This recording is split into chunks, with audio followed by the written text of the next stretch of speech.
It's not what you say, it's how you say it. This is a very, very common phrase, and phrase is a very apt word because that's what we're going to be talking about today. We're going to be talking about phrasing on the guitar. This is one aspect on the guitar, and in music in general, that can be really, really tricky to kind of describe and work on. But today, I'm going to give you my 3 best tips, talk about some common problems, and we're going to work together on how you can improve your phrasing on the guitar today. So, the first thing that I would say is a lot of guitarists who come to me come to me for lessons. They tend to be in what I would call the intermediate kind of zone, which means, you can play some songs, you can play some guitar, you know some scales, maybe you know some arpeggios, but a lot of the time your improvising maybe lacks direction. And again, while you might be playing good notes, it's not what you say, playing good notes, it's how you say it, how you play those notes. And what tends to happen a lot of the time is, like, say we were playing over a simple backing track. I'm just going to track something really quick. Let's say we're in the key of A minor, and let's say my chord progression's going... So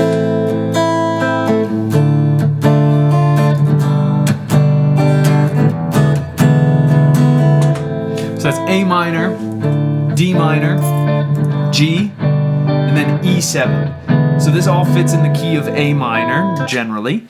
And over this, here's my best impression of someone who's, just come to me for lessons. They're an intermediate. They're playing good notes, but their phrasing is kind of lacking. So here's me doing my best intermediate guitarist impression here.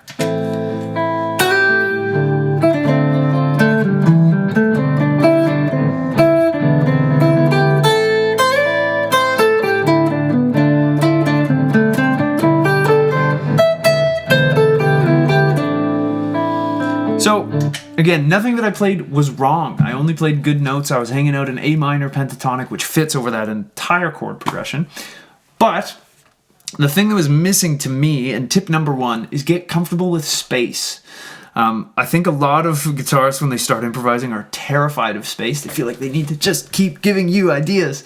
And I think that what kind of happens is it's kind of like if you go to coffee with a friend. I don't know, we all seem to have one of those friends. I think for a lot of my friends, unfortunately, I'm that friend where, they're over-caffeinated, overstimulated ADHD, just and then the other day I was, did I tell you that it's kind of like that. That's what that improvising to me sounded like. And so a really, really simple tip that you could do, I'm going to do that again, but now I'm going to try to insert deliberate pauses in what I'm playing and give my ideas a little bit of room to breathe. So tip number 1 is get comfortable with space. Here's me playing with a similar kind of limited vocabulary, but just notice how much better it sounds, even when I leave just a little bit more space.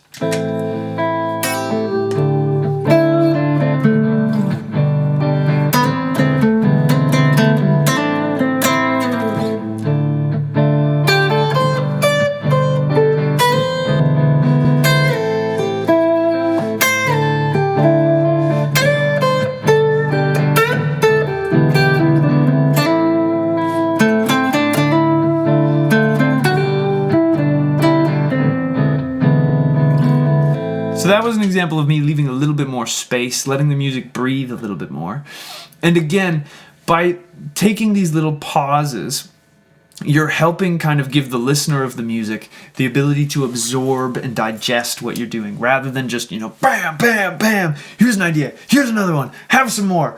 It helps you kind of simmer down. And the other thing that I did there is actually tip number 2, which is trying to think about call and response. So when you think of these phrases, it's great to try and kind of sing this stuff in your head. I always say that when I'm improvising, the closest thing that I can get to describing my mindset is that it's actually like I'm trying to listen to my own playing and everything that's happening around me, as if I'm listening to a record. So I am trying to respond to what I'm doing in real time. And a great way to add some kind of cohesion to your improvising, even if you're playing simple phrases, is to think of either call and response or motifs. So here I'm going to do a little bit of call and response and see if you can hear what I mean. It's a bit of an abstract concept. Music is actually a very abstract art. You can write it down, but looking at it doesn't necessarily mean you can hear it. But see if you can hear what I mean when I say call and response. So here's the backing track again. Here's the call. Here's the response.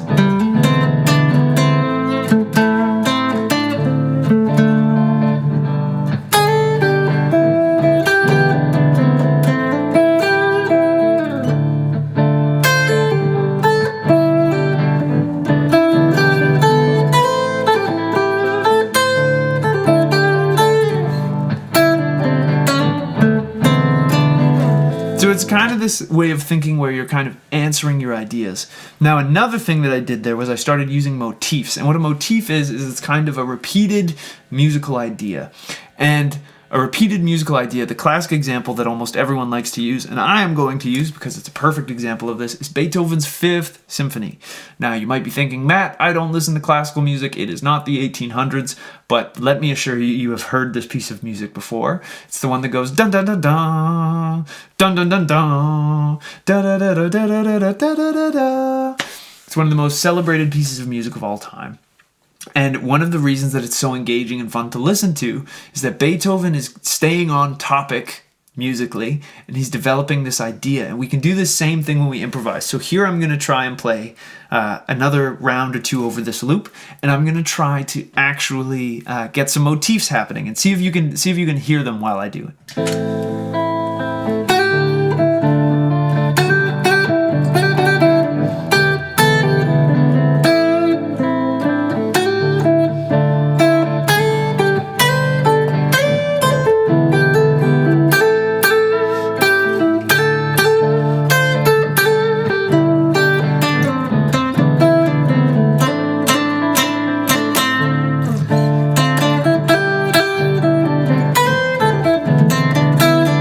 Got a little fancy there at the end, but there was probably 3 or 4 distinct motifs where I kind of took this musical idea and I held on to it. Oftentimes, one thing that I describe people who struggle to kind of latch onto a motif, I describe it as they're throwing their ideas off a cliff, because they'll throw out something that if they sat with it and digested it or changed a note or two, you might get that sense of continuity and it'll feel natural. A lot of my students will, or just intermediate guitarists that I hear anyways, will just throw it off a cliff and try to give you a next one. And by actually staying on topic, you can almost slow down and de-stress a little bit, first of all, because you're just kind of playing with something that already has been put out there. And then you just keep kind of developing it a little bit. For example, some cool ways to do that, like I had this one thing where I went... That to me is like a motif where the da da do da, then I went da da da da. So I went high the second time, and then the third time I might just wrap it up. Da da da da do da da da da da da. You know what I mean? Where I took this idea, I shaped it, I messed with it, and I kept it going. Now, I have one more tip for you in this video, and that is to try and do active listening. And what this is it's like listening to music how you normally would, but with a heightened sense of kind of awareness of what's going on. So my favorite way to do this is to put on a record, either a physical record or, streaming. I have both, of course.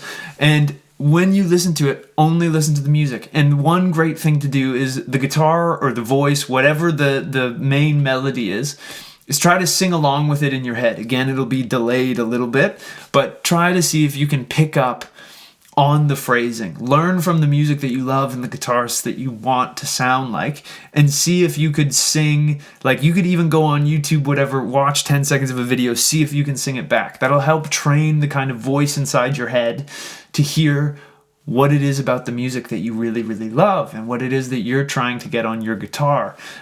If you want to take it a step further, you could always transcribe some things from your favorite guitarist. So say I watched a video and B.B. King went, same kind of backing track, and he went...